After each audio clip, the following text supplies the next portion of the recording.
If you're at that stage where you really want to push your English forward and you've started thinking about perhaps working with an English teacher on a private basis, then what should you look out for? Stay with me as we explore in this video the top 5 teaching skills and the top 5 behaviors that an English teacher should have in order to really help you make progress with your English. This information is adapted from the British Council Teaching Skills and Behaviours, which I will leave a link to down below. If you haven't done so yet, click the subscribe button and invite the bell to be notified every time I upload new content, which will be relevant to you if you are looking to overcome that intermediate plateau and become proficient in English. What does proficient mean? Not necessarily that you've passed an exam, although that might be the case, but that you feel comfortable in English. You feel fluent, you feel articulate, and you're able to express yourself freely. Hello, my name is Tanya Meyer, and I am an English teacher to adults. And in this video, we're going to explore the qualities that an English teacher should demonstrate in order to be able to really help you make progress with your English. So if you're ready, let's get started. Okay, the first skill a teacher should have is subject knowledge. Subject knowledge refers to the extent to which the teacher is familiar with English. Best of all, to have a teacher with some kind of qualification, because that means that they have studied the language, they've studied how language works, and they've also taken a course or they know how to teach it. They've studied teaching methodologies. Subject knowledge also includes being able to simplify language for the learner or the client. Of course, this doesn't mean every teacher has their own style, and there are some teachers who, especially at lower levels, like to teach English in the language of the learner, and there are other teachers who prefer to stick to English and communicate only in English, even when they speak the language of the client.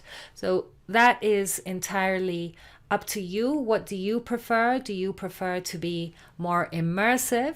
That means that the teacher speaks only in English, or do you prefer for certain things to be explained to you in your own language? Whatever the case, the teacher should be able to explain in a graded or simplified way so that the client understands. And another aspect of subject knowledge is focusing on understanding and practice. That is explaining and then ensuring that the client understands, and then providing tools and resources for the client to practice. So that is the first skill.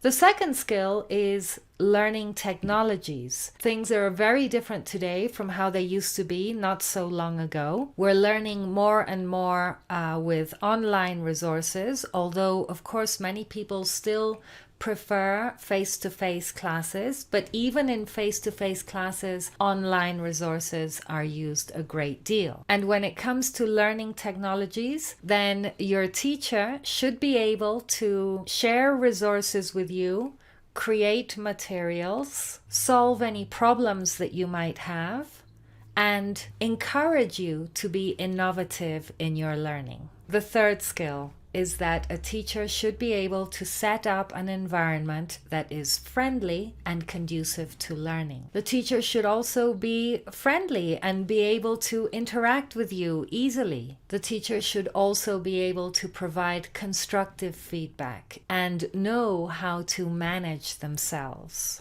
The fourth skill that a teacher should have is that they should arrive prepared. They should have a plan, something that specific based on your needs that they're going to teach you. And so the teacher needs to know about the learning process itself, as well as helping you to set aims and objectives, as well as to provide you with materials and resources to reach those objectives. And perhaps most importantly, The teacher's role is to promote your autonomy. That is, yes, of course, provide information about certain grammar structures, explain vocabulary, and interact with you in English. But I would say that the most important skill that a teacher can have is encouraging you to become an independent learner. If a teacher is showing you not only the explanation to this or to that, but how to become a better learner yourself, then that is a quality teacher. What about you? Have you worked with a private English teacher before? What is the best thing about that teacher? Or what is something that you really value about that teacher that you worked with? Comment below and let us know what you believe the main qualities of an English teacher should be, or tell us about your experience with an English teacher. Having skills then, teaching skills, is very important in an English teacher. But what about behaviors? This is much more subtle. It isn't something that you can see on a piece of paper. It's through interaction with the teacher that you'll be able to distinguish whether or not the teacher is showing these behaviors. The first one is the teacher able to create a sense of shared purpose? That means, is the teacher motivated? Is the teacher clear? Does the teacher support you and encourage you to continue pursuing your goals? Not in a kind of, cheerleading way, but more in a modeled way, because the teacher does these things. The teacher is motivated. The teacher continues to develop their skills and find new ways of encouraging their learners.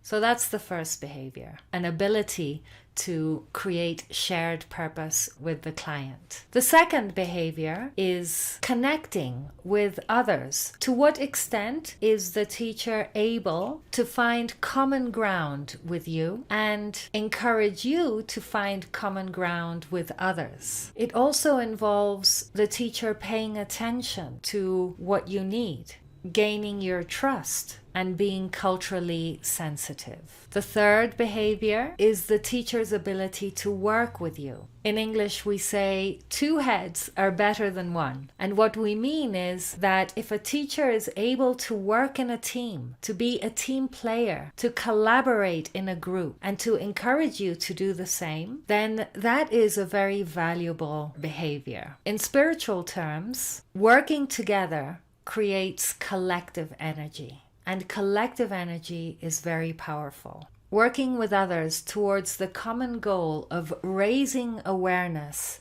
and placing that energy at the service of language acquisition and use is also a very valuable behavior. A skilled teacher finds respectful ways of sharing success, generating mutual support, as well as encouraging interconnection. This question of interconnection is a very deep understanding, which leads to true inner transformation, not only in our English, but in our lives. Another very important behavior a teacher should have is accountability.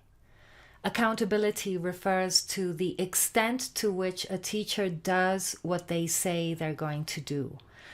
To what degree does the teacher hold themselves responsible for reaching and delivering their own goals? When it comes to learning English, you know that there's nobody who can learn for you, right?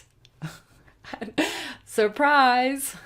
You do need to do the work, but when you have someone beside you who feels responsible for their own learning, then this is going to be very helpful to you. Accountability refers to the regular questioning from the teacher. Am I performing at my best? How can I be most helpful to my clients? That is accountability. And the final behavior is when the teacher makes it happen. That is, what results does the teacher have in terms of the learning, the progress shown by their clients? To what extent do the students feel that they are really making progress? What measurable results have the clients or the students obtained by working with this or that teacher? Okay, hope you found that helpful and that you get some ideas about what you should be looking for when you start working with a teacher. Please remember to click the like button if this was useful to you in any way. And if you're looking for a way of moving forward and becoming more proficient independently, then make sure that you download my free guide, which I will leave a copy for you down in the description box. It's called How to Revolutionize Your English, 8 Steps for Success. So these are very easy steps, very easy things that you can start implementing straight away and incorporating into your everyday life. It's filled with ideas and tips and suggestions. Perhaps some of them you've thought about already, but perhaps others you haven't, and they can be really helpful in bringing English into your life rather than making it something separate, something that is, out there and a bit of a struggle. Also, of course, visit my website. Get in touch if you want to work with me directly, and I look forward to seeing you very soon in the next video. Bye for now.